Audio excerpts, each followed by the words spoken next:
इस वीडियो में हम लिवर सिरोसिस जैसे कॉमन बीमारी के बारे में जानेंगे कि ये क्यों होता है, अगर हो जाए तो इसके लक्षण क्या होते हैं, इसको पता कैसे किया जाता है और इसका ट्रीटमेंट कैसे होता है। मैं एक मेडिसिन स्पेशलिस्ट जितना हो सकता है इसको सिंप्लीफाई करके आप तक पहुंचाने की कोशिश कर रहा हूं, ताकि इस वीडियो के थ्रू आपको और आपके फैमिली को इसका बेनिफिट मिले। तो चलिए जानते हैं इसके कारण क्या क्या है। पहला और सबसे इम्पोर्टेंट है अल्कोहल।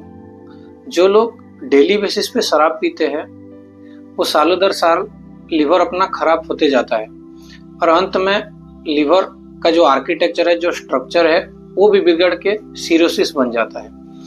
तब लिवर जो अपना डेडिकेटेड काम है, लिवर को जो काम दिया गया है वो काम नहीं कर पाता और उसके सारे लक्षण आते हैं। अल्कोहल के अलावा और भी कई कारण है, जैसे हेपेटाइटिस बी और हेपेटाइटिस सी का इन्फेक्शन। ये दो वायरस लिवर में लंबे टाइम के लिए रह जाते हैं और धीरे धीरे लिवर के सेल्स को डैमेज करते जाते हैं। तो इसके लक्षण में से पहला सबसे इम्पोर्टेंट है एसाइटिस, मतलब पेट में पानी जमा हो जाना और उसके वजह से पेट फूल जाता है। पेट के साथ साथ यहाँ पे पांव भी फूल जाते हैं। खून की उल्टी, ब्लैक स्टूल मतलब लेट्रिन काला हो जाना, ये सब सीरियस चीज है। जो बैक प्रेशर होता है, लिवर खराब होने की वजह से जो बैक प्रेशर होता है, उसके वजह से पेट का ब्लड वेसल्स, जो वेन्स, वो डायलेट हो जाता है, फूल जाता है और वहां से ब्लीडिंग हो जाता है, जो कि खून की उल्टी और ब्लैक स्टूल करके प्रेजेंट करता है। और इम्पोर्टेंट चीज है हेपेटिक एन्सेफेलोपैथी। देखो, लिवर का काम है बॉडी को डिटॉक्स करना। अगर लिवर फेल हो जाए तो डिटॉक्स मैकेनिज्म भी फेल हो जाता है, तो सारे केमिकल्स जाके ब्रेन में डिपॉजिट होकर ब्रेन को स्वेलिंग कर देते हैं, फुला देते हैं। और जब ब्रेन फूल जाता है तो आदमी अनकॉन्शियस हो जाता है, मतलब उसका होश नहीं रहता, बेहोश हो जाता है। उसको हम हेपेटिक एन्सेफेलोपैथी बोलते हैं। और इन सबसे इम्पोर्टेंट है जॉन्डिस। लिवर का जो डिटॉक्सिफाइंग मैकेनिज्म है, इनसे क्या होता है कि जो सारा बॉडी का अननेसेसरी केमिकल्स है वो बाइल यानी कि पित्त, उसके थ्रू स्टूल के साथ बॉडी से बाहर हो जाता है।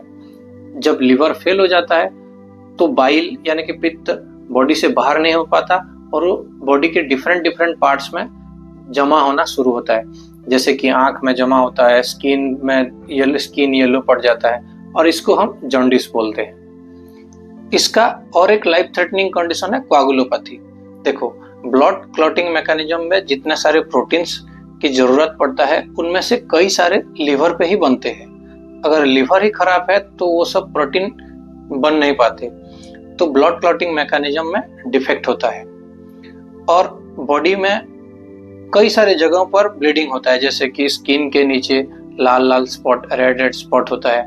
वो ब्लीडिंग ब्रेन में भी हो सकता है, चेस्ट में हो सकता है, हमारे इंटेस्टाइन में ब्लीडिंग हो सकता है।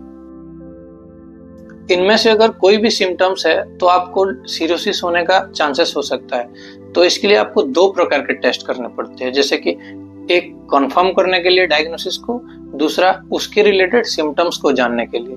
जैसे कि देखो, कंफर्म करने के लिए हम अल्ट्रासाउंड कर सकते हैं। अल्ट्रासाउंड करके लिवर का शेप एंड साइज देख सकते हैं। हम स्कैनिंग वगैरह, सीटी स्कैनिंग वगैरह कर सकते हैं। जो पानी जमा होता है पेट के अंदर, उसको निकाल के हम उसके टेस्ट करके कंपोजिशन देख के हम उसका रीजन बता सकते हैं। और भी टेस्ट है, जैसे फाइब्रोस्कैन। ये एंड स्टेज मतलब लेट स्टेज के पहले से ही आपको बता देगा कि सिरोसिस हुआ है कि नहीं।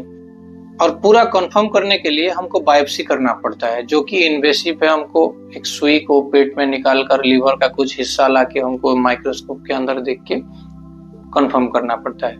कॉम्प्लिकेशंस को जानने के लिए और भी कई सारे टेस्ट है, जैसे हम कुछ ब्लड टेस्ट कर सकते हैं और एंडोस्कोपी करके वो जो खून की उल्टी और ब्लैक स्टूल, उसके चांसेस भी हम पता कर सकते हैं। इसके मैनेजमेंट के दो हिस्से हैं। पहले तो इसके कॉज को ट्रीट करना है, दूसरा इसके कॉम्प्लिकेशंस को मैनेज करना है। कॉज जैसे अगर अल्कोहल है तो पूरा आपको अल्कोहल से दूरी बनाना होगा, पूरा कंप्लीट अल्कोहल एब्स्टिनेंस।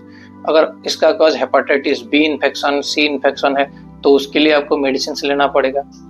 इसका कॉम्प्लिकेशंस जैसे एसाइटिस मतलब पेट में पानी जमा हो रहा, अगर बार बार जमा हो रहा है तो आपको आपके खाने में सॉल्ट यानी कि नमक का इंटेक कम करना होगा। आपको एनिमल प्रोटीन्स टोटली अवॉइड करना होगा, जैसे कि चिकन, फिश, मटन। और आपको वेजिटेबल प्रोटीन्स डाइट में ऐड करना होगा, जैसे कि चना, सोयाबीन। और अगर इससे भी नहीं कम हो रहा है तो आपको मेडिसिन रेगुलरली खाना पड़ेगा। और इसके दूसरे कॉम्प्लिकेशंस जैसे कि खून का उल्टी, ब्लैक स्टूल या ब्लीडिंग, इसके लिए प्रॉपर मेडिकेशंस का यूज करना पड़ेगा।